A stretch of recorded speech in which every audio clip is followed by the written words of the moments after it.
मंगलाचरण। नमो अरिहंतारं नमो सिद्धाणं नमो आयरियाणं नमो वज्रायाणं नमो लोये सव्यसाहु। मंगलम भगवान वीरो मंगलम गौतमो मंगलम कुंद कुंदाग्यो जैन धर्मोस्तु मंगलम। सर्व मंगल मांगल्यम सर्व कल्याण कारकम प्रधानम सर्वधर्माणां जैनम जयतु शाश्वत। मंगलमय मंगले तरन् वीतराग विज्ञान नमो ताहि जाते भय अरिहंतादि महा।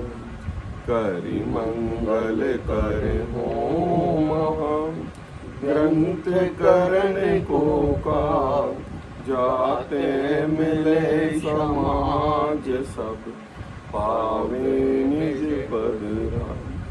इस भव तरु का मूल एक जानहु मिथ्या भाव ताको करिए मूल अब करिए मोक्ष उपाय।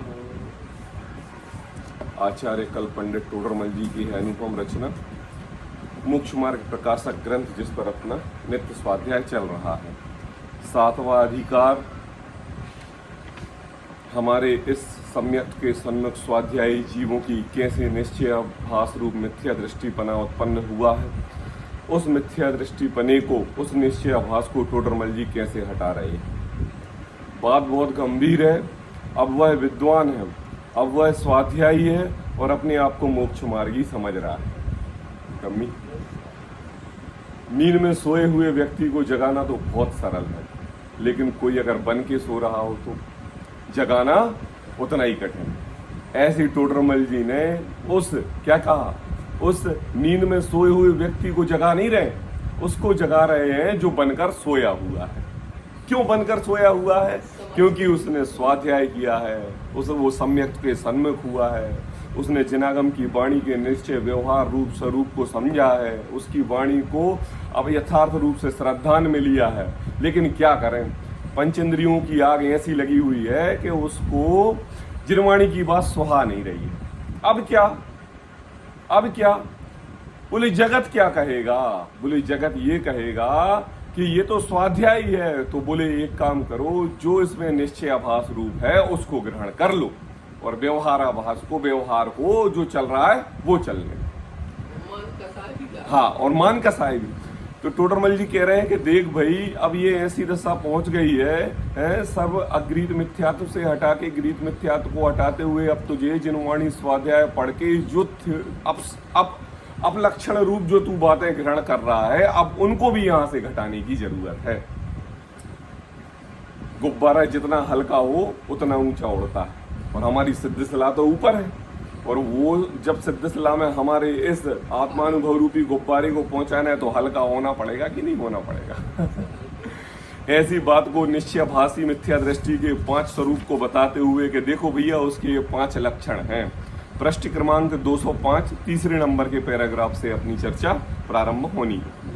तो 5 लक्षण कौन कौन से हैं? बोले जो निश्चयाभासी मिथ्या दृष्टि रहता है, इनको जंगलों में नहीं ढूंढना पड़ता, इनको जंगलों में नहीं ढूंढना पड़ता। कहते हैं भैया, ये लोग आपस में बैठे हुए जो जीव तुम्हारे साथ स्वाध्यायी हैं, उन स्वाध्यायी में ही एक व्यक्ति ऐसा नहीं है, तब एक व्यक्ति ऐसा नहीं है। 5 प्रकार से ये 5 लक्षण निश्चयाभास के ग्रहण हुए हैं। तो स्वाध्याय में अगर 50 व्यक्ति बैठे हुए हैं तो 50 व्यक्ति ये 5 लक्षणों को अलग अलग प्रकार से ग्रहण कर रहे हैं। कैसे अलग अलग प्रकार से ग्रहण कर रहे हैं? ऐसे ग्रहण कर रहे हैं कि जो बात समझ में ना आए कर्णानी योग की, तो कह दिया कि ये तो विकल्प है, इनको पढ़ने से कोई फायदा नहीं है। क्या कहा? अगर शलाका पुरुषों की कहानियां समझ में ना आए उनकी दिए हुए वर्णन की उपमाएं समझ में ना आए तो कह दिया अरे वो तो प्रथमान योग के ग्रंथ हैं, हम नहीं पढ़ते। द्रव्यान योग की बात आए और जहां पर आत्मानुभूति की चर्चा करे, अरे भाई हम तो संसारी हैं, घर गृहस्थी में रहते हैं और ये तो आत्मा की बात चल रही है, ज्यादा आत्मा की बात करना भी जरूरी नहीं है। ये कौन कह रहा है? ये सभा में बैठे हुए उन 50 व्यक्तियों में कभी कोई, कभी कोई, कभी कोई, कभी कोई। और ये भी बात पक्की नहीं है कि एक ही व्यक्ति एक ही बात करे। वो ये 5 प्रकार से घुमा फिरा के, लट्टू रहता ना चारों तरफ घूमता है। हाँ, अब ये क्या है? जिनवाणी में तो ऐसा कहा नहीं है। ये जीव अपने एक समय की पर्याय और पंचेंद्रिय के प्रति, राग के स्वरूप के प्रति ये बातें अलग अलग टाइप से कहता है। तो टोडरमल जी कहते हैं इस निश्चयाभासी मिथ्या दृष्टि के लिए किसी दूसरे के घर में खोजने की जरूरत नहीं है, अपने अंतरंग में जिन तत्व का श्रद्धान करते हुए आ गई। अब हम बताते हैं कि देखो क्या आ गया है। तो बोले देखो भैया, क्या कभी तुम शास्त्र अभ्यास को निरर्थक बतलाते हो? नहीं, हम नहीं बतलाते। तो जो जीव नित्य प्रति समय शास्त्र अभ्यास करता है तो उससे ये क्यों कहते हो कि जरा चिंतन भी करा करो, जरा जो पढ़ रहे हो उसका तत्व अभ्यास भी किया करो, फिर ये क्यों कहते हो? फिर वो कहता है द्रव्यादिक तथा गुणस्थान मार्गाणादिक त्रिलोकादिक के विचार को विकल्प ठहराता है। फिर कहते हो क्यों कि भैया चलो गुणस्थान की क्लास पढ़ लें। सुमत प्रकाश जी ने गुणस्थान की चर्चा बहुत अच्छी से की है, उनके हमें प्रवचन सुनना है। क्यों बात करते हो? मकरोनी आ गए। फिर कहता है कि तपश्चरण करने को वृथा क्लेश करना मानता है, तपश्चरण करने को।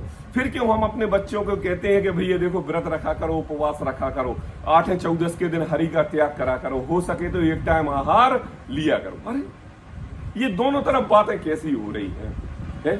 दोनों तरफ ऐसी बातें। कहते हैं व्रतादिक धारण करने को बंधन में पड़ना ठहराता है। फिर कहते हैं कि पूजन आदि कार्यों को शुभाश्रय जानकर हे रूप प्रेरूपित करता है। मतलब टोडरमल जी ने 5 वाक्य में 5 सिद्धांत, क्या? निरर्थक, दूसरा विकल्प, तीसरा क्लेश, चौथा बंधन और 5वां शुभाश्रय। संसार बंध के पापा यही कारण है ना, यही है ना 5 कारण, क्या? निरर्थक, क्लेश, विकल्प, बंधन में पड़ना और शुभाश्रय। अब टोडरमल जी कह रहे हैं कि देख भाई संसार में बंधन के कारण ये है, लेकिन इनको तो जिनवाणी के साथ जोड़ा हुआ है, इनको तपश्चरण के साथ जोड़ा हुआ है, इनको व्रतादिक के साथ जोड़ा हुआ है, इनको पूजनादिक के साथ जोड़ा हुआ है। फिर ये संसार के कारण कैसे है? फिर ये संसार के कारण कहते हैं, टोडरमल जी कह रहे हैं कि देख भाई तू फंस गया है। कल सचिन जी ने बताया था ना, क्या कहा है? फंस गया है। जहां गया उसी में फंस गया, जहां गया उसी में फंस गया। और अगर फंसने का नाम मोक्ष मार्ग नहीं है, ये तो पूर्णता का नाम मोक्ष मार्ग है। अशुभ से आया था शुभ में, अब तूने क्या किया कि शुभ के कार्य करते करते अपने आप को शुद्ध मान लिया। ये तेरी निश्चयाभासी रूप मिथ्या दृष्टि बना है, बस यही गलती हो गई। अब क्या? जब तुमने एक समय की पर्याय में पूर्णता को प्राप्त हो गए तो अगली समय की पर्याय का पुरुषार्थ रहा ही नहीं। जो शुद्ध उपयोग के लिए जाने वाली थी वो रहा ही नहीं। इसी बात को आगे बढ़ाते हुए 5वें नंबर का जो विकल्प है, पूजन आदि कार्यों को शुभास्वरूप जानकर हे रूप प्ररूपित करता है, उसी बात की चर्चा करते हुए 205 नंबर पैराग्राफ पर टोडरमल जी हमारे लिए पेज पर बता रहे हैं। कल हमारी थोड़ी सी चर्चा ये हुई थी, हम 1 मिनट में पढ़ देते। तथा वह पूजनादिक कार्यों को शुभाश्रव जानकर हे मानता है ना, निश्चयाभासी मिथ्या दृष्टि पढ़ लिया है। सो यह सत्य है, टोडरमल जी कह रहे वास्तविक बात है। देखो एक दशा तो ऐसी होनी चाहिए, पूर्णता को हमारे निर्ग्रंथ मुनिराज को विकल्प नहीं होता है पूजनादिक करने का। अरे जिनालय में जिनेन्द्र देव के भगवान के प्रति दर्शन करने के भी विकल्प नहीं होते हैं। वो एक दशा है, वो एक श्रेष्ठता है, वो एक उस पदवी पर विराजमान है। तू कहाँ है? तू तो संसार में है, और संसार मार्ग में घर गृहस्थी के कामों में फंसा हुआ है, 24 घंटे अपने संसार परिग्रह को बढ़ाने में लगा हुआ है। तो तेरे से कहते हैं कि देख भाई पूजन आदि किया कर, अष्टद्रव्य से पूजा किया कर, क्योंकि तू ये जो कार्य कर रहा है वो अशुभाश्रव है, अशुभ। और जब पूजनादि कार्य करेगा वो शुभाश्रव होंगे, और जब उन शुभाश्रवों से तुम अपने आत्मा का ध्यान करेगा तब शुद्ध भाव होंगे, शुद्ध आश्रव होंगे। कह दो कैसे शुद्ध आश्रव? जो आश्रव ऐसे हैं कि समझो अरहंत परमेष्टि के केवल झड़ने का काम लगा है, प्रकट होने का काम नहीं लगा। अब क्या होता है इनसे, इन आश्रमों से होता क्या है राजुल, क्या होता है? अशुभ आश्रव से क्या होगा, शुभ आश्रव से क्या होगा, और शुद्ध से क्या होगा? अभी शुद्ध की चर्चा छोड़ो, क्यों? क्योंकि वह निश्चय आभासी मिथ्या दृष्टि शुभ आश्रमों को ही शुद्ध समझने लगा। तो होता क्या है? तो ये बात टोडरमल जी ने इसके बाद के पैराग्राफ में कही कि देखो अशुभ आश्रव से क्या होता है और शुभ आश्रव से क्या होता है, परंतु इन कार्यों को छोड़कर शुद्धोपयोग रूप तो भला ही है, और विषय कषाय रूप अशुभ रूप प्रवर्ते तो अपना ही बुरा किया। आई बात। शुभोपयोग से क्या होता है? उपयोग मतलब ज्ञान की एक पर्याय, एक पर्याय मतलब जो हमारे लिए 365 दिन 24 घंटे और नित्य प्रति समय एक ज्ञान मिला है, एक समय का एक ज्ञान। दो चीज हमने पिस्तौल खरीदी, बंदूक, क्या खरीदी? बंदूक। अब एक बंदूक आपके पास है और एक बंदूक आतंकवादी के पास है। आप अपने पास जो बंदूक रखे हुए हो वो आत्मरक्षा के लिए रखे हुए हैं, और एक आतंकवादी बंदूक रखे हुए हैं, वो किसके लिए? दूसरों के जीवों का घात करने के लिए रखे हुए। यही बात हुई ना, बंदूक तो एक ही है ना, बंदूक तो एक ही है ना। अब देखो शुद्धोपयोग से क्या होता है, ज्ञान की एक पर्याय से क्या होता है, आपके ज्ञान के एक समय से क्या होता है, सोचने विचारने के समय जितने भी हमारे विकल्प इधर उधर दौड़ते हैं वो ज्ञान की एक पर्याय का हमारे लिए उपयोगिता क्या होती है, ये हमारा निर्णय है, हमारा निर्णय है, क्योंकि ज्ञान सबके लिए दिया हुआ है। एक सिद्धांत है, कोई भी जीव बिना प्रयोजन के कोई कार्य नहीं करता। कैसा कोई कार्य नहीं करता? चींटी भी अगर इधर से उधर जा रही है उसका प्रयोजन है। अगर वो बोलती होती और आप बैठा के पूछते बेटा इधर क्यों जा रही हो, तो वो कहता है कि हम भोजन इकट्ठा करने के लिए जा रहे हैं। एक मकड़ी भी चल रही है तो वो भी प्रयोजन से चल रही है। एक लठ, पिपील, केंचुआ, मच्छर, कीकड़, व्यक्ति, मनुष्य, त्रियंच, गाय, बैल, शेर जो भी विचरण कर रहे हैं, विचरण मतलब चलते फिरते नजर आ रहे हैं, सब प्रयोजन के कारण नजर आ रहे हैं, और सबका एक ज्ञान है, और ज्ञान की एक समय की पर्याय है। अब टोडरमल जी कह रहे हो तुम उस ज्ञान की एक समय की पर्याय को किस में लगा रहे हो? बताओ। दो चीज, शुभाश्रव अशुभाश्रव। देखो शुभाश्रव अशुभाश्रव, ज्ञान की एक समय की पर्याय। ज्ञान दिया भगवान बनने के लिए और उपयोग किया संसार बढ़ाने में। बताओ अशुभाश्रव की शुभाश्रव?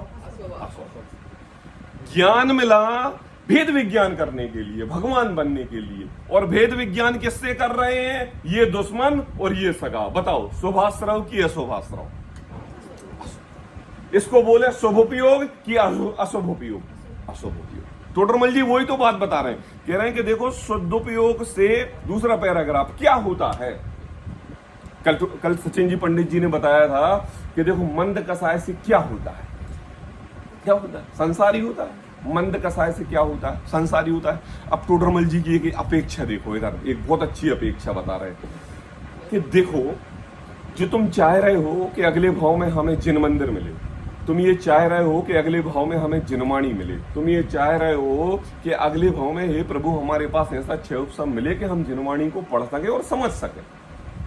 अब मैं आपसे पूछ रहा हूं, सबको ये तीन बातें चाहिए कि नहीं? जोर से बोलेंगे, चाहिए कि नहीं? तो मुझे बताओ जिन मंदिर पुण्य के उदय से मिलेगा कि पाप के? जिनवाणी पुण्य के उदय से मिलेगी पाप के? जिन वाणी को समझने सोचने की शक्ति पुण्य के उदय से मिलेगी पाप से? अब ये पुण्य का उदय है, ये शुभाश्रव से मिलेगा कि अशुभाश्रव से? अब शुभाश्रव से जब मिलेगा तो शुभ आश्रव करने के लिए क्रिया तो चाहिए, तो वो क्रिया जिन मंदिर में होगी कि संसार में, ये घर के कार्यों में होगी? वो शुभ आश्रव जिनवाणी पढ़ने से हो। देखो याद रखना, आप सब स्वाध्यायी हैं और मुमुक्षु भाई हैं, यहां पर भगवान बनने की बात नहीं कह रहा हूं मैं, मैं केवल आपको अगले भाव में जिनवाणी प्राप्त हो, अगले भाव में जैन कुल प्राप्त हो, पढ़ने के लिए क्षय उपशम प्राप्त हो और पढ़ने पढ़ाने के लिए समय प्राप्त हो। इसके लिए तो पुण्य का उदय चाहिए। अभी आप इधर बैठे हुए हैं, पाप के उदय से, पुण्य के उदय से। अब थोड़ा सा एक कल्पना करना, ये जो पुण्य का उदय आया, ये किसी ना किसी कर्म का क्षय हो रहा है और वो क्षय का वादा काल पूर्ण होने की स्थिति होने के बाद अच्छे में निकल रहा है, अच्छे में निकल रहा है, खत्म हो रहा है ना। शुभास्त्र रूप जो हमने कमाया था वो खत्म हो रहा है। अब जो हम यहाँ पर कार्य कर रहे हैं उसमें जो कर्म बंधन होगा, कर्म बंधन होगा, कोई भी जीव एक समय भी बिना कर्म बंधन के नहीं रहता।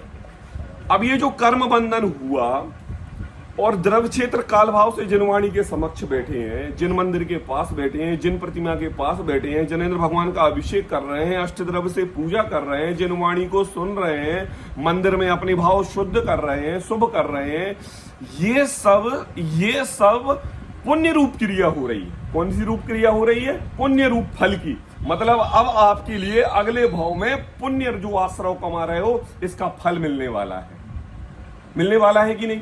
अब ये फल कैसे मिलेगा? ये फल ऐसे मिलेगा, भगवान नहीं बनोगे, सम्यक दृष्टि नहीं बनोगे, सम्यक दर्शन प्राप्त नहीं करोगे। देखो भैया, सम्यक दर्शन और भगवान बनने के लिए जिस द्रव्य क्षेत्र काल भाव का उपयोग ही चाहिए, समय चाहिए, उस जगह आप जाके उत्पन्न होगे। भगवान बनने के लिए जिनवाणी चाहिए, है समागम चाहिए, मिलेगा। तत्व चर्चा करने के लिए साधर्मी भाई चाहिए, मिलेगा। है घर परिवार से निवृत्ति लेके शिवरात्रियों में जाने के लिए समय पुण्योदय से मिलेगा। क्या मिलेगा? मनुष्य गति मिलेगी, क्षय उपशम ज्ञान मिलेगा। पढ़े लिखे घर में पैदा होंगे तो मेहनत मजदूरी ना करके जिनवाणी पढ़ेंगे, स्वाध्यायी होंगे तो तत्व चर्चा दूसरों के सुनाएंगे। क्या होगा? ये सब क्या है? ये क्या परिणति है? टोडरमल जी कह रहे हैं कि हे प्रभु, ये तू निश्चयभाषी, ये सब पूजन आदि को हे मता बता रहा है। देख भाई, ये जो पूजन आदि के कार्य हैं, जैन कुल, जिनवाणी, जिन स्वाध्याय, जिन पंडित जो तुम्हारे लिए मिले हैं, ये तेरे शुभ आश्रव का फल है। शुभ आश्रव का फल है, शुभ आश्रव का फल है। अब ये क्या है? बोले ये है कि अब जो शुभ आश्रव तुम्हारे लिए मिला, अब इसका उपयोग करके बताओ। दो व्यक्ति थे, एक ने कर्म बंधन में नरक गति बांधी और एक ने कर्म बंधन से स्वर्ग गति बांधी। सुनना, दोनों ने बांधी है, चाहे स्वर्ग बांधी है और नरक बांधी है, और दोनों ने कर्म बंधन से बांधी है। अब मैं आपसे पूछ रहा हूं, वो कर्म बंधन नरक गति वाले ने किया होगा तो अशुभ आश्रव किया होगा कि शुभ? और स्वर्ग गति वाले ने शुभ। अब क्या मिला? अरे इसका फल ये मिला, नरक गति वाले को खाने पीने काटने मारने के इसके अलावा कोई काम नहीं था, और शुभाश्रव वाले स्वर्गति के जीवों को तत्व चर्चा करने का और अकृत्रिम जैन चैत्यालय भगवान के दर्शन करने का लाभ मिला। उसका पुण्योदय ऐसा हुआ कि जब यहाँ मनुष्य गति में पैदा हुआ तो चौथा काल चल रहा था, साक्षात अनंत परमेष्टि की दिव्य ध्वनि खेल रही थी, और क्षय उपशम इतना ज्ञान था कि अपने आप को भगवान बनने के लिए वो आतुर था और भगवान बन गया। अब मुझे बताओ आप, ये भगवान बन गया और इसने नरक गति में जाके अनंत भाव अपने बिगाड़ लिए आदररोध परिणाम करके, तो ये शुभ आश्रव भी तो हमारे लिए भगवान बनने में कारण हो गया, निमित्त हो गया, हुआ कि नहीं? देखो, वो निश्चय वाली बात नहीं करना, बिल्कुल भी वो बात नहीं करना, स्वाध्यायी वाली बात। मैं तो ये कह रहा हूं कि अशुभ से हमें शुभ में लेके आना है। और जब आप हमेशा ये कामना करते हो कि देखो भैया, पंचम काल है, भगवान तो बन नहीं सकते, चौथे काल में बनेंगे, तो चौथे काल आने के लिए समय चाहिए, है? छठवां, फिर पंचम, फिर चौथा लगेंगे ना। अब इसकी क्या गारंटी है कि चौथे काल में जब आप आओ तो मनुष्य गति के जीव बनो? हमें गारंटी लिख के बताओ। चलो ठीक है, मनुष्य गति के जीव बनो और जैन कुल में पैदा हो जाओ, लिख के बताओ। और जैन कुल में पैदा हो जाओ और जिनवाणी का समागम मिल जाए, अनुराग, लिख के बताओ। है कोई गारंटी? है गारंटी। क्योंकि तुमने अगर इस द्रव्य क्षेत्र काल भाव की परिस्थिति को देख के अपने परिणाम विचलित ना करके अशुभ आश्रव में नहीं लगाए, शुभ में लगाए, तो इसकी गारंटी है। और अगर तुमने पंचम काल है, हम नहीं कर सकते, और संसार मार्ग का परिग्रह लगाने में लग गए, तो तुम्हें ऐसे कितने ही चतुर्थ काल आ जाएंगे, अपना कल्याण नहीं कर सकते। बताओ, है गारंटी? तो टोडरमल जी यही तो कह रहे हैं और क्या कह रहे हैं? कह रहे हैं कि देखो भाई, शुभोपयोग से स्वर्गाधिक हो, शुभोपयोग से स्वर्गाधिक हो। जिनवाणी सुनने के लिए शांत चित्त सरल मन चाहिए। अगर थोड़ी भी क्रोध रूप परिणाम, थोड़ी प्रकार की अनबन या भोजनादि क्रियाओं में किसी भी प्रकार का क्लेश, और वो क्लेश होने के बाद जनवाणी सुनो तो तत्व चर्चा में मन नहीं लगता, नहीं लगता। तो क्या चाहिए? शांतम चित्त और सरल मन चाहिए। तो कहते हैं कि देखो, शुभोपयोग से स्वर्गाधिक हो, अथवा वासना से भले निमित्त से, अथवा भली वासना से या भले निमित्त से कर्म की स्थिति अनुभाग घट जाए। कल बताया था सचिन जी ने वासना का अर्थ। यहाँ वासना का अर्थ गंदे कार्यों में मत लेना, यहाँ वासना होना तत्व कौतूहली संस्कार। वासना का अर्थ जैसा आपको भोजन बनाने के प्रति, अच्छा बनाने के प्रति वासना है, जैसे अनुराग हमारे लिए दुकान जाने के प्रति हमारी वासना है, जैसे महिलाओं आपको अपने पुत्र के प्रति स्नेह पूर्वक उनको बड़ा करने की वासना है। ये वासना 24 घंटे जिसका ध्यान आए, मनन आए, चिंतन आए, ये उस रूप में वासना में लेना। तो कहते हैं कि देखो, भली वासना या भले निमित्त से कर्म की स्थिति अनुभाग घट जाए तो सम्यक्त्वादि की प्राप्ति हो जाए। देखो, निमित्त कभी किसी का बिगाड़ सुधार तो करते नहीं है। उन निमित्तों के कारण हम अपने परिणाम कैसे बिगाड़ते सुधारते हैं, उन निमित्तों से कर्म बंधन होता है कि नहीं राजुल? होता है कि नहीं? यही है। अब मैं आपसे पूछ रहा हूं, याद रखना कि अब हमारे लिए निमित्त खड़े करने हैं। क्या करने? निमित्त। देखो, निमित्त तो ऑटोमेटिक आता है, आरोप जाता है, खड़े करने हैं। कैसे खड़े करने हैं? कि हमारा मन शुभाश्रव में लगे। किस में लगे? अब हमें क्या करना पड़ेगा? निमित्त बताना है एक एक जन के लिए। पहला, शुभाश्रव प्राप्त करने के लिए संसार है, स्वर्ग गति मिलेगी, अकृत्रिम जन चैत्यालय के दर्शन मिलेंगे, देव मिलेंगे, तत्व चर्चा साथ में करोगे, ये मिलेंगे। मोक्ष मिलने वाला नहीं है, ये गलत फहमी मत रखना। क्या मिलेगा? स्वर्ग मिलेगा। तो ये गति पाने के लिए, ये भाव करने के लिए हमें क्या निमित्त चाहिए? बताओ। पहला, अनुराग क्या चाहिए पहले? अनुराग बताओ क्या चाहिए पहले? जिनवाणी चाहिए। दूसरा, जिन मंदिर चाहिए, परिणाम से स्थिर रहेंगे। हाँ बिल्कुल। श्रावक के साथ देव पूजा, गुरु उपासना, स्वाध्याय, संयम, तप, ध्यान, सब ये पालन। और क्या चाहिए? अपना मन स्थिर चाहिए, और वात्सल्य प्रभावना चाहिए, आपस में साधर्मीपना चाहिए, रुचि चाहिए। एक मुमुक्षु दूसरे मुमुक्षु से मिले तो बैर विरोध छोड़ के ये तो हमारे साधर्मी भाई हैं, ऐसा वात्सल्यपना होना चाहिए। क्या होता है?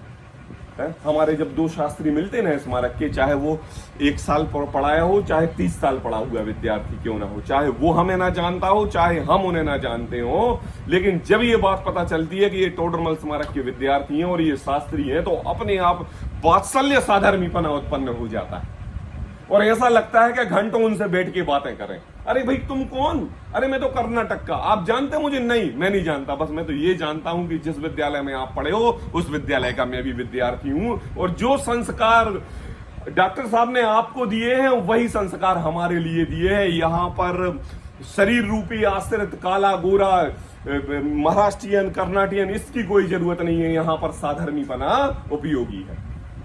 होता है कि नहीं? शिविरों में जब आप एक दूसरे से मिलते हो, जो कई शिविरों में मिले हो, कितना वात्सल्यपना आता है? लोग बैठ के तत्व चर्चा, ये सब क्या है? ये शुभाश्रव है। क्या है ये? अगर आप दही की कड़ी बना रहे हो और अनुजा बोले कि नहीं मम्मी उसकी कड़ी बनाओ, क्या कहते हैं, अमचूर की कड़ी बनाओ, ये शुभाश्रव है। क्या कहा? अगर कोई 7 बजे भोजन कर रहा है और 7 बजे भोजन कर रहा है और मम्मी ये बोल रही है कोई कि देखो भैया 7 नहीं, रात्रि हो जाती है, 6 बजे कर लो, अभी गर्मी का समय है, ये शुभाश्रव है। देखो ये छोटा छोटा चाहिए ना, तभी तो बड़ा होगा। एकदम शुद्धोपयोग में चले जाओगे, भगवान बनोगे। इतना तुम्हारे पास क्या कहते हैं उसको, वज्र वृषभ नारायण सन्नन जैसा शरीर है क्या? कष्ट से एक विकल्प का जाल तो तुम्हारे लिए आदररोध परिणाम करने, इकट्ठे करने के लिए खड़ा कर देता है। हम तो ये कह रहे हैं कि अपने निमित्त बनाओ, अपना माहौल बनाओ, अपने चारों तरफ ऐसे व्यक्ति खड़ा करो, अपने आजू बाजू का वातावरण ऐसा बना लो, अपनी आंखें खुलें और जिन प्रतिमा दिखें, अपनी आंखें खुलें और जिनवाणी दिखें, अपनी आंखें खुलें और साधर्मी भाई दिखें, और वो 24 घंटे नित प्रति समय उसी सुभाश्रव सुभाश्रव सुभाश्रव सुभाश्रव सुभाश्रव में लगाओ। क्यों? क्योंकि हमें शुद्ध की ओर जाना है। जब हमारे द्रव्य क्षेत्र का परिवर्तन होगा तभी हम शोभाश्रव में आएंगे। अब कहो, दुकान पर बैठे गुरुदेव के प्रवचन सुनते हैं, हो जाएगा? घर में बच्चे ऊधम कर रहे हैं और हम सीडी लगा रहे हैं और प्रवचन सुन रहे हैं, हो जाएगा? अरे परिणति तो बदलो, द्रव्य क्षेत्र काल निमित्त तो खड़े करो, शोभाश्रव रूप शांत चित्त करके बैठो, तो तभी तो तुम्हें अगले भाव में पंचम चौथी गति मनुष्य गति जिनवाणी जिनदेव जिन शास्त्र का समागम मिलेगा, ऐसे थोड़े ना मिलेगा। तो कहते हैं देखो, भली वासना से या भले निमित्त से कर्म की स्थिति अनुभाग घट जाए, घट जाए, घट जाए। आई बात समझ में? कैसे कैसे घट जाए? घट जाए मतलब उनका आबाधा काल पूर्ण होने पर उनका जो कर्म का छड़ना है वो ऐसे निकल जाए, और हमारी परिणति में एक अंश मात्र भी आदर रोध परिणाम के विकल्प ना है। तो क्या होगा उससे? बोले हमारा मन चित्त शांत होकर जिनवाणी में लगेगा, और हे प्रभु एक ना एक दिन वो शोभाश्रमों को समझ में के हम उनको अटकेंगे नहीं, और सम्यक आदि की प्राप्ति हो जाएगी, हो जाएगी।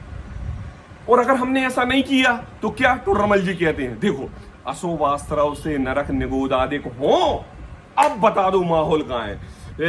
अनुराग, नरक गति में तुम्हें कौन सा साधर्मी भाई मिलेगा? राजुल, मंदिर जाने के लिए कौन सी सहेली मिलेगी? मम्मी, अष्टद्रव्य से पूजा करने के लिए कौन सी दूसरी मम्मी मिलेंगी?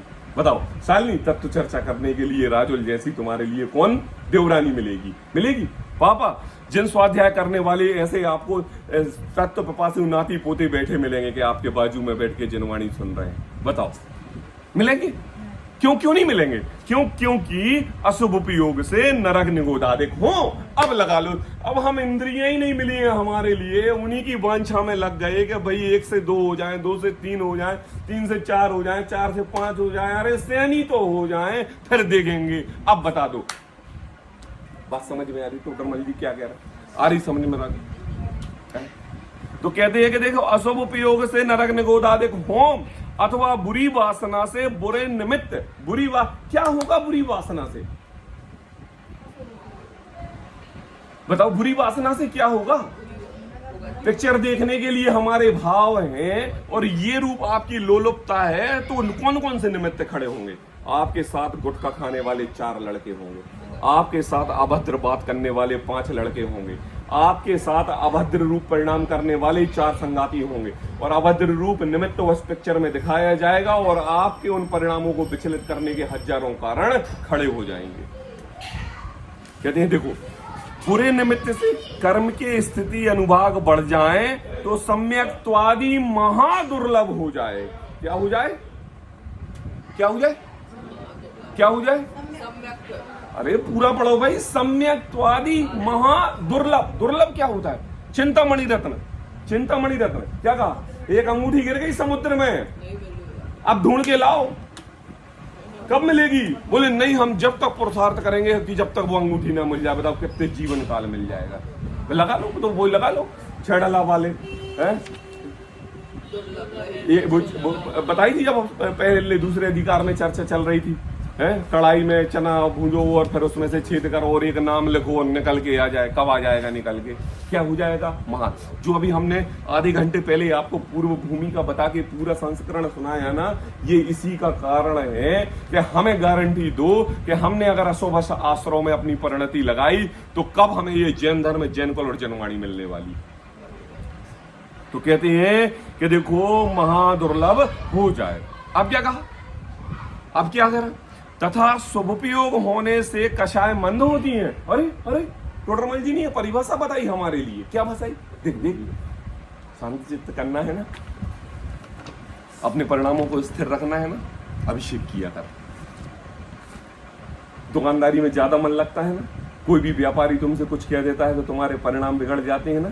सुनो 5 मिनट गुरुदेव के प्रवचन सुनाकर, क्या कहते, दिन भर तुम्हारी परिणति बाह्य पदार्थों में दौड़ती हो ना, 10 मिनट शांत चित्त होकर भगवान के दर्शन करने के बाद बैठ जाएगा, बस बैठ जाएगा। क्यों क्यों क्यों क्यों बैठ जाएगा? शुद्ध उपयोग होने से कसाय मंद होती हैं।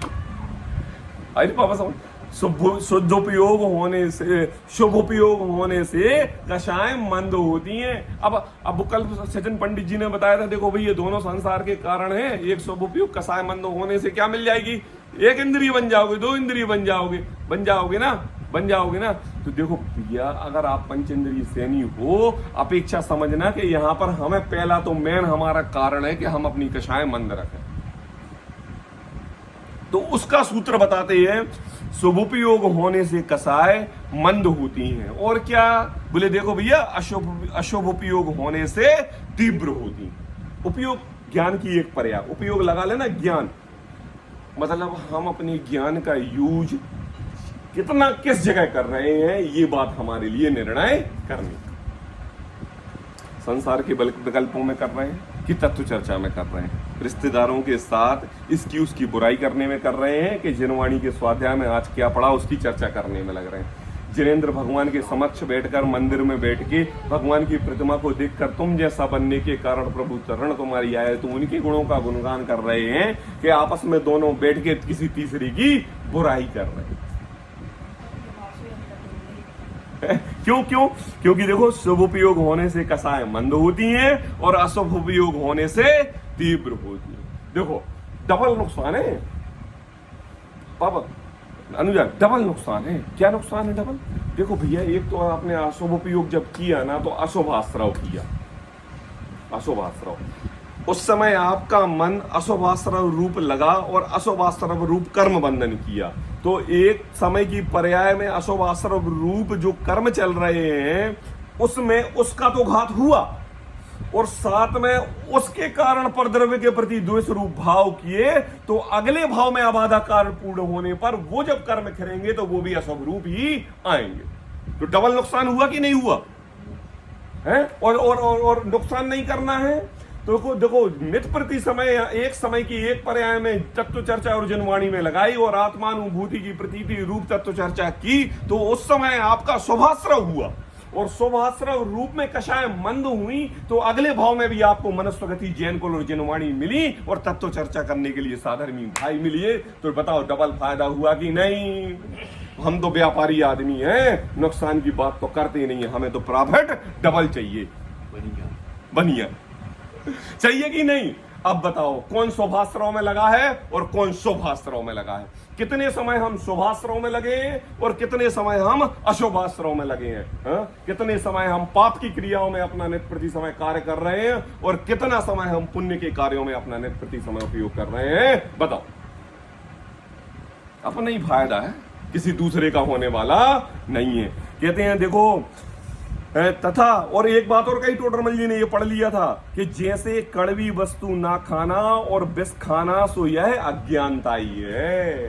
क्या कहा? तू ये कह रहा है कि देखो भैया, मंदिर जाना पूजन आदि करना बेकार है, तो क्या करेगा मुझे बताओ। सुबह का टाइम है, 7 बजे अभिषेक होता है और 9 बजे तक पूजन होती है। चलो अब तुमने क्या किया बताओ, क्या किया? मुझे एक जन लिख के दो। अरे घर के इतने काम है उसमें करना, और हमारे टीवी, और अरे मोबाइल, अरे तुमने क्या किया? वो जो शुभाश्रव होने से, अब शुभाश्रव से मैं फल दोबारा नहीं बताऊंगा, जितने अभी बता चुका हूं। ये जो मिलने थे वो ना मिलके अशुभ रूप आश्रव करके क्या मिला? यहां तो कह रहे हो लंबी आयु हो, यहां तो कह रहे हो हे प्रभु 80 वर्ष नहीं 200-300 वर्ष होते तो जीवन धन्य हो जाता। और जहां तुम्हारे लिए 22,000 सागर की आयु मिली नरक गति में, वहां क्या कह रहे हो? वहां क्या कह रहे हो? आज मर जाएं, एक समय में मर जाएं, अरे बिल्कुल मर जाएं, अपने हाथों से अपना घात करके मरना चाह रहे हो, लेकिन जीवन खत्म होने वाला नहीं है। ये है शुभाश्रव और अशुभाश्रव का फल। आई बात, आयु कर्म के निमित्त से जीवन बड़ा छोटा हो जाना, इसकी कोई उपयोगिता नहीं है। जो जीवन मिला है, जितने समय का मिला है, उस समय में आपने क्या किया, इसकी उपयोगिता ज्यादा। राइट संजीव? कितने वर्ष की आयु श्रीमद रायचंद जी की? 45 वर्ष। टोडरमल जी की आयु कितने वर्ष की?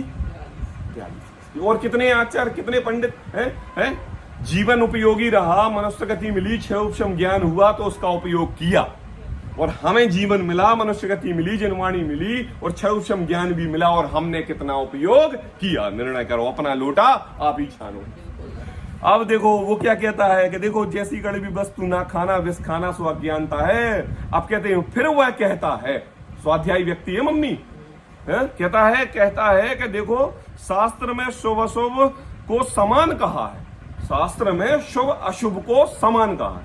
हमें ज्यादा बात बताने की जरूरत नहीं है भाई साहब, ये जो पूजनादि करने के कार्य कह रहे हो, तुमने जितनी जनवाणी पढ़ी है ना, हमने भी बहुत पढ़ी है, और हमने जनवाणी में एक एक जगह यही लिखा हुआ देखा है कि क्या कि शुभ और अशुभ दोनों है, पुण्य और पाप दोनों है।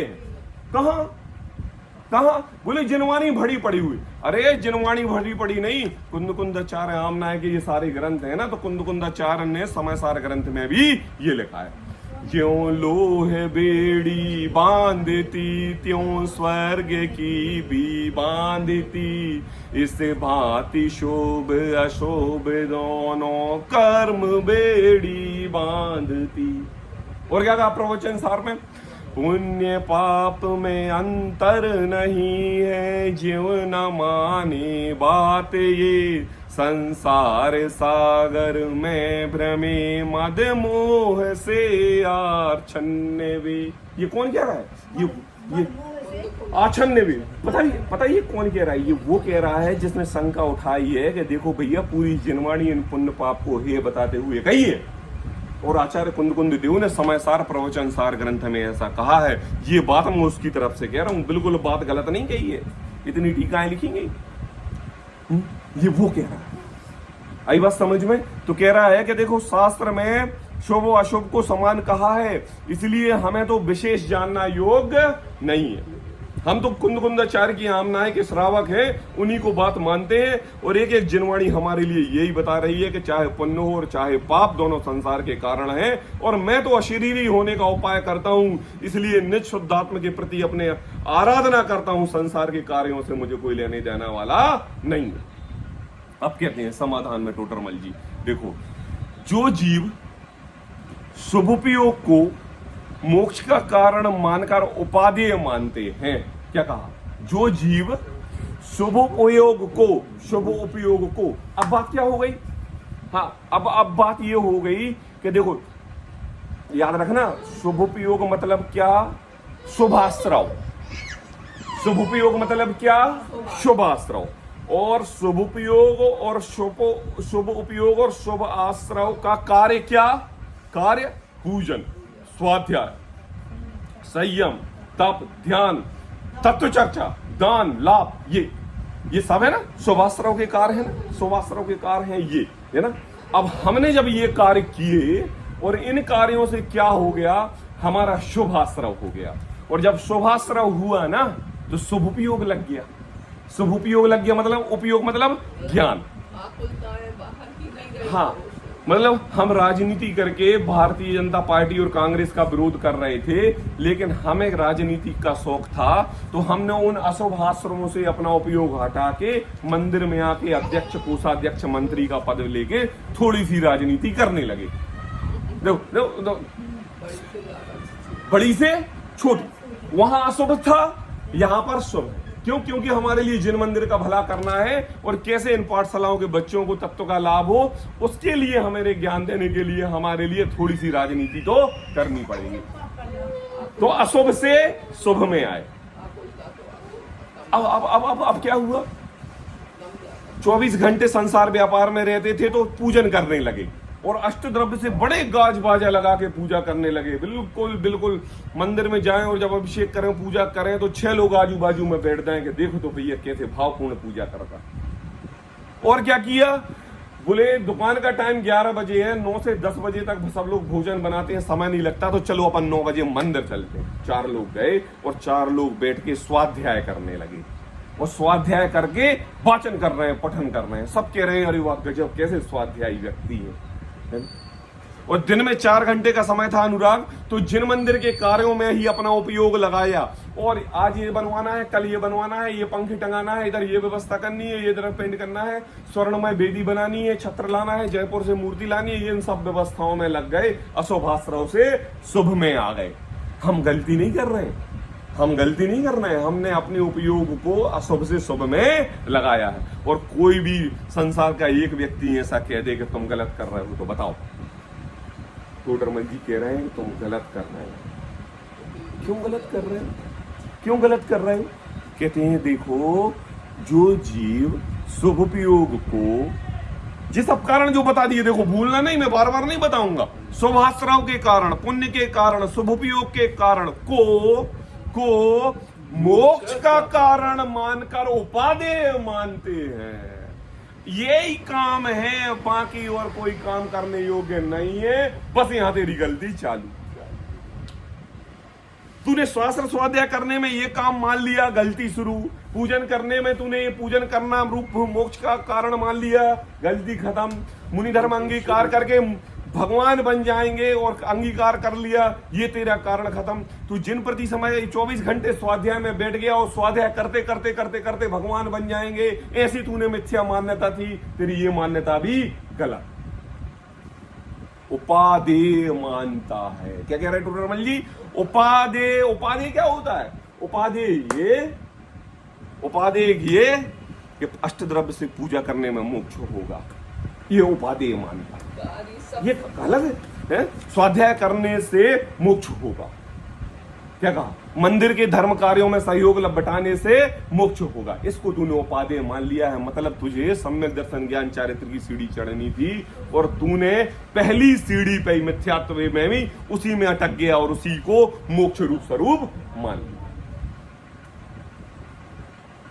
कहते नहीं, पहले करो फिर उसके बाद होगा। अब जिनवाणी क्या कहती है? पहले श्रद्धा में लेके आओ और जब श्रद्धा पकेगी तो जिनवाणी अपने आप सामने आ जाएगी, वो पढ़ने के भाव हो जाएगी।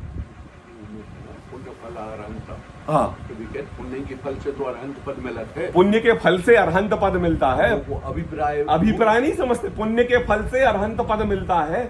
अरे भाई, अरहंत पद मिलने के लिए तुझे पहले अशुभाश्रव से शुभ में तो आना पड़ेगा है? और देखो, अटकना नहीं है। जबकि अच्छा, विभूति मिलत है, अच्छा, भूतरण आदि मिलत है, तब मिलत है। जब 1000 स्क्वायर फुट का मकान होता है और जब आपके पास 200 स्क्वायर फुट का था और 1000 की कल्पना करते थे तो संतुष्ट क्यों नहीं हुए? क्यों अब 5000 की कामना है? संसार के सब कार्य करने में तुम्हारी वांछा इतनी है कि 3 लोग को नाज जू खाए, पैकण भूख मिटे न लगाए, मतलब इतनी तृष्णा है।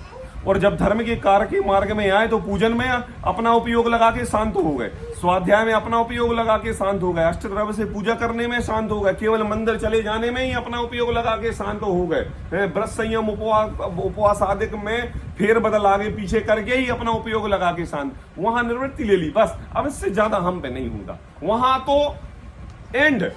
और यहाँ संसार के कार्यों में कोई एंड नहीं। टोडरमल जी कहते हैं कि देखो, जो जीव शुभोपयोग को मोक्ष का कारण मानकर उपादेय मानते हैं और शुद्धोपयोग को नहीं पहचानते, दूसरा कारण क्या? शुद्ध उपयोग को। क्या है ये शुद्ध उपयोग? क्या है ये शुद्ध उपयोग? आखिर वस्तु क्या है ये शुद्ध उपयोग? है हमारे अशरीरी सिद्ध परमेष्ठी सिद्ध दशा में बैठे हुए हैं, संसार का कौन सा शरीर उनके साथ? अब जो है तो वो है केवल शुद्ध, अशुद्ध तो कोई है नहीं। तो ये क्या है शुद्ध परिणति? देख भाई, अपनी नित्य प्रति समय अपनी भगवान आत्मा का चिंतन करना, जो स्वाध्याय में पढ़ा है अपने क्षौक्षम ज्ञान को बढ़ाने के लिए इस अपेक्षा से स्वाध्याय न करना, मैं जिनवाणी सीख के अपना कल्याण कैसे कर सकता हूं, ऐसे जिनवाणी पढ़, तब आप शुद्ध उपयोग के रास्ते में जाओ।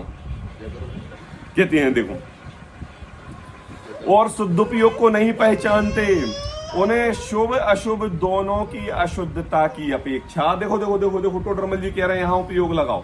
देखो, और जो शुद्ध उपयोग को नहीं पहचानते, उन्हें उन जीवों के लिए क्या कहा? अब तू मंदिर जाना सीख गया, अब तू तत्व चर्चा करना सीख गया है, अब तू जिनवाणी पढ़ना भी सीख गया है, तो देख देख अब थोड़ा सा आगे बढ़। क्या बढ़? आगे बढ़। कैसे? उन्हें उन जीवों को शुभ अशुभ दोनों को अशुद्धता अशुद्धता अशुद्धता की अपेक्षा। कैसी अपेक्षा? कैसी अपेक्षा? अशुद्धता की अपेक्षा। पाप रूप पर शुभ अशुभ दोनों बात बताई, तो जो पुण्य और पाप की बेड़ियां बता के तुझे संसार का कारण बताया, तो कह रहे हैं कि देख तुझे है दोनों कारण अशुद्धता के, है दोनों है संसार के कारण, लेकिन अशुभ रूप परिणति से तेरे को शुभ में लगाने के लिए हम ये बात कह रहे हैं। तो कहते हैं देखो, उन्हें शुभ अशुभ दोनों क्यों अशुद्धता की अपेक्षा व बंध के कारण की अपेक्षा समान बतलाया है। आई बात समझ में? समान मतलब।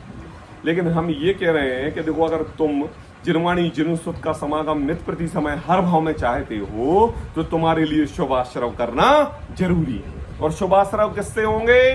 पूजनादिक से। शुभाश्रव किससे होंगे? व्रत संयम आदि से। शुभाश्रव किससे होंगे? तत्व चर्चा से। शुभाश्रव किससे होंगे? स्वाध्याय से। शुभाश्रव किससे होंगे? अपनी निरंतर नित्य प्रति समय भगवान आत्मा का चिंतन करने से। शुभाश्रव किससे होंगे? साधर्मी वात्सल्य से। जन्म जन्म का साथ हो हमारा तुम्हारा, कहते हैं कि नहीं? कैसे होगा? शुभाश्रव से ही मिलेगा। शुभाश्रव से ही मिलेगा ना। अरे क्यों नहीं मिलेगा राजुल, क्यों नहीं मिलेगा? सेंकी पर्याय में चारण रिद्धि मुनिराज, जिनका दूर दूर से उनका कोई आपस में संसर्ग नहीं, लेकिन सम्यक दर्शन का काल पका तो निमित्त बन गए कि नहीं? अरे तुम तो सातों जन्म की कल्पना कर रहे हो एक दूसरे के साथ निभाने के लिए। जब उनको अन्य तत्वोपदेश दे सकते हैं, तो तुम तो साधर्मी वात्सल्य पूर्वक अपने साधर्मित्वपना बता रहे हो, तुम्हें क्यों नहीं मिलेंगे? मैं तो ये कह रहा हूं कि 7 जन्म तो ठीक है, जिस जन्म में जाओगे उस जन्म में यही वातावरण तुम्हारे लिए मिलेगा, लेकिन शुभाश्रमों को मत भूलना। क्यों नहीं भूलना? क्योंकि देखो भैया, अशुभ की प्रति हमारी परिणति नहीं जाती। पाप में आ जाओगे, क्या करोगे? अशुभ में नहीं, शुभ में नहीं लगोगे तो क्या करोगे? मुझे बताओ पापा। एक समय ऐसा बताओ जहां आपका ज्ञान खाली रहे, सोचने विचारने की क्षमता मंद हो जाती हो। राजुल, एक समय ऐसा बताओ कि आपका हाथ पांव शरीर बिना हिले डुले रहे। होता है? नहीं होता है? बिना प्रयोजन कोई भी व्यक्ति कोई कार्य नहीं करता, तो कभी होने वाला नहीं है। इसलिए जो भी कार्य कर रहे हो और जो भी सोच विचार कर रहे हो, वो शुभाश्रव में लगाओ, लेकिन फंसना नहीं। कहा देखो, शुभ अशुभ दोनों को अशुद्धता की अपेक्षा बंध के कारण की अपेक्षा समान बतलाया है, तथा शुभ अशुभ का परस्पर विचार करें। क्या कह रहे हैं टोडरमल जी? शुभ और अशुभ का परस्पर विचार करें। तू भूल गया था ना, मंदिर जाने में, अष्टद्रव्य से पूजा करने में अपने आप को भगवान के प्रति आराधना समझ रहा था ना, तो ये शुभ आश्रम। और अशुभ क्या है? अगर हम ये कार्य नहीं करते तो हम पाप रूप क्रिया करते, वो अशुभ आश्रम। तो हमने दोनों का परस्पर विचार किया। क्या किया? पर कुसंगति नहीं करनी है, सत्संगति करनी है। क्या करनी? परस्पर विचार किया। इससे हमें ये नुकसान है, इससे हमें ये फायदा है। दुकान में ये माल बुलाने से इतने पैसे पैदा होंगे, ये माल बुलाएंगे तो नुकसान हो जाएगा। आई बात समझ में? परस्पर है ना।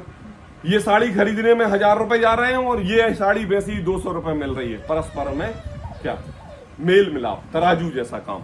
बोले शुभ आश्रव का परस्पर विचार करें तो शुभ भावों में कषाय मंद होती है, इसलिए बंधहीन होता है। बंधहीन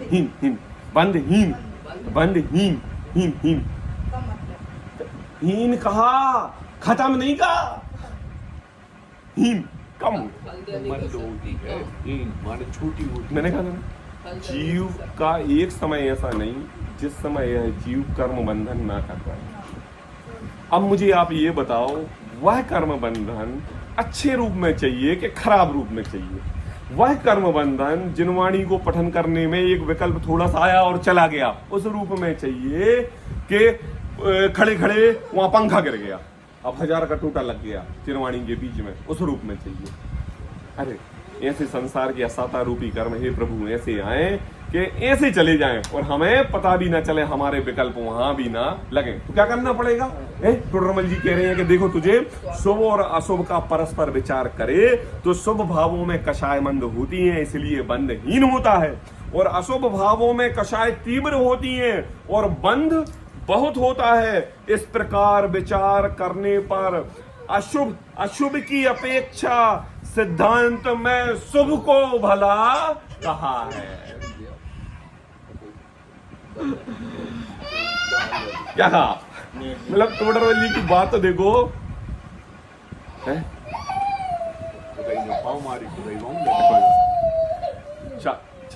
चार बच्चे बाहर खेल रहे थे, ऊधम कर रहे थे, वो एक दूसरे को परेशान कर रहे थे। तो मम्मी आई और मम्मी ने ये कहा कि ये देखो ये 1 घंटे से खेल रहे हैं, चलो इनके लिए जिनेंद्र भक्ति के लिए मंदिर में ले चलते हैं। तो बच्चे हैं, बच्चों को तो मनोरंजन चाहिए और मनोरंजन का टाइप क्या होता है उनको ये नहीं पता, और वो एक समय खुशी का पल ढूंढते हैं। वो जिनवाणी पढ़ेंगे ना तो इसमें भी खुशी का पल ढूंढेंगे, वो भक्ति करेंगे ना तो उसमें भी खुशी का पल ढूंढेंगे, और 2 मित्र आपस में मिलेंगे ना तो एक दूसरे से हंसी मजाक करके बात करेंगे। ये बच्चे होते हैं। तो कहा टोडरमल जी कह रहे हैं कि देखो जिनवाणी में अशुभ की अपेक्षा सिद्धांत में शुभ को भला कहा। अब उस माता ने ये सोचा कि ये बच्चे ऊधम कर रहे हैं कि चलो इनको जिनवाणी के सामने ले जाएं और भक्ति कराएं, वहां भी उछल के भक्ति भाव से भक्ति कर रहे हैं, तो हमने उनको अशुभ से शुभ में लगाया कि नहीं। बस टोडरमल जी कह रहे हैं कि देख तू ये अपेक्षा समझ ले, और तूने उस अपेक्षा को निश्चयाभास की रण कर लिया है? ये तेरी गलतफहमी देखो, इस प्रकार विचार करने पर अशुभ की अपेक्षा सिद्धांत में शुभ को भला भी कहा जाता है। जैसे रोग तो थोड़ा या बुरा ही है, परंतु रोग की अपेक्षा थोड़े रोग को भला भी कहते हैं। एक गलती हो गई, क्या हुआ? गैस बन रही थी पापा, जलन हो रही थी पेट में, तो क्या हुआ कि दादा ने बोला कि जाओ 1-2 रुपए की मार्तंड साल्ट की शीशी ले आओ, बच्चे से कहा, और वो ले आया मार्तंड साल्ट, ले आया, अब ले आया। अब क्या किया, जब वो बच्चे ने खाया ना, वो बच्चे को वो बहुत अच्छा लगा, तो उसने क्या करे, उसमें लिखा रहता है एक पर्ची में कि 1 ग्राम दिन में 3 बार लें, लेकिन अब क्या, अब उसने जैसे जीभ पे रखा और वो डिब्बी उसको 1 घंटे में कितनी बार, मतलब 1 डिब्बी जो 8 दिन चलने थी उसने 1 घंटे में पूरी खत्म कर ली। अब क्या हो गया, ये क्या हो गया? अरे तेरे को दवाई अशुभ से शुभ में लाने के लिए दी थी और तू शुभ में ही अटक गया। आई बात समझ में नहीं आई? यही हो रहा है हमारे साथ कि नहीं हो रहा है? अरे भाई दवा को दवा की तरह उपयोग कर, तब तेरे को ज्यादा खाएगा तो बदहजमी हो जाएगी, पेट खराब हो जाएगा, हड्डी पतली पड़ जाएंगी, उसमें एसिडिटी वो रहती है, नमक ज्यादा रहता है, हड्डियां गल जाएंगी। दवाई को दवाई की अपेक्षा खा। यही हो गया है, निश्चयाभास रूप ज्यादा स्वाध्याय करके हमने निश्चयाभास को ग्रहण करके बदहजमी हो गई। कौन सी? स्वच्छंद रूप बदहजमी, जिसमें हम ये कह रहे हैं कि व्रत संयम उपवास विकल्प है, गुणस्थान मार्गणा स्थान आदि विकल्प है, शास्त्र अभ्यास निरर्थक है, पूजन आदि कार्य शुभाश्रव है। ऐसी तुझे बदहजमी हो गई है। देखे टोडरमल जी कह रहे हैं कि देखो भैया, शुभ और अशुभ का परस्पर विचार कर। ये क्या है परस्पर विचार? ये है जो दवाई की पर्ची पर लिखा रहता है कि सुबह दोपहर और शाम, परस्पर विचार। भली तेरे को मीठी लग रही है खाने में, लेकिन परस्पर विचार करके खानी। तो कहते हैं कि देखो, इस प्रकार विचार करने पर शुभ की अपेक्षा सिद्धांत में अशुभ की अपेक्षा सिद्धांत में शुभ को भला कहा जाता है। जैसे रोग तो थोड़ा या बहुत बुरा ही है, परंतु बहुत रोग की अपेक्षा थोड़े को भला कहते हैं। इसलिए अब बहुत गजब बात आने वाली है टोडरमल जी की, लिख के रख लेना, याद कर लेना और नित्य प्रति समय घोलन कर लेना। क्योंकि ये भी शुभाश्रव है। क्यों? शुद्धोपयोग ना हो तब अशुभ से छूटकर शुभ में प्रवर्तना योग्य है। अरे हमारा काम तो शुद्धोपयोग की तरफ जाना है, भगवान बनने का है, और भगवान तो शुद्धोपयोग से होता है, शुभ से नहीं होता है। तो कहा, बोले जब तक है, इसलिए शुद्धोपयोग ना हो, करत करत अभ्यास के जड़मती हो सुजान, रसदी आवत जात है सिल पर हो निशान। करता रहा प्रयास, किसका? शुद्धोपयोग का। करते रहो प्रयास, है ना, करते रहो। बोले जब तक तुझे सदुपयोग ना हो तब तक अशुभ से छूटकर शुभ में परिवर्तन करना योग्य है, शुभ को छोड़कर अशुभ में परिवर्तन करना योग्य नहीं है। अनंत काल बिगाड़ने के लिए एक समय की पर्याय चाहिए, और अनंत काल सुधारने के लिए एक समय की पर्याय सुधारने के लिए अनंत काल का शुभाश्रय चाहिए। आई बात समझ में? ऐसी बात आज टोडरमल जी ने हमें इस जनवाणी के माध्यम से बताई। इसलिए अपने ज्ञान को, उपयोग को, अपने नित्य प्रति समय द्रव्य क्षेत्र काल भाव के वातावरण को जिनवाणी, जिन श्रुत और जिन आराधना में लगाएं, पूजन आदि शुभाश्रय के कार्यों में लगाएं। क्षय उपशम बढ़ेगा, ज्ञान बढ़ेगा, शुद्ध उपयोग की तरह हमारी दृष्टि चलेगी तो तेरे वो ऑटोमेटिक छूट जाएंगे और शुद्धता की ओर तेरी परिणति हो जाएगी। लेकिन तू समय निकाल के संसार मार्ग से धर्म मार्ग पर तो आ। इस बात से जनवाणी की आज यहाँ पर पूजन आदि कार्य शुभाश्रय जानकर हे मन अभी खत्म नहीं हुआ है, कल एक और शंका उठाई है यहाँ पे बहुत अच्छी, जिसकी अपन विशेष चर्चा कल करेंगे। सहजानंदी शोध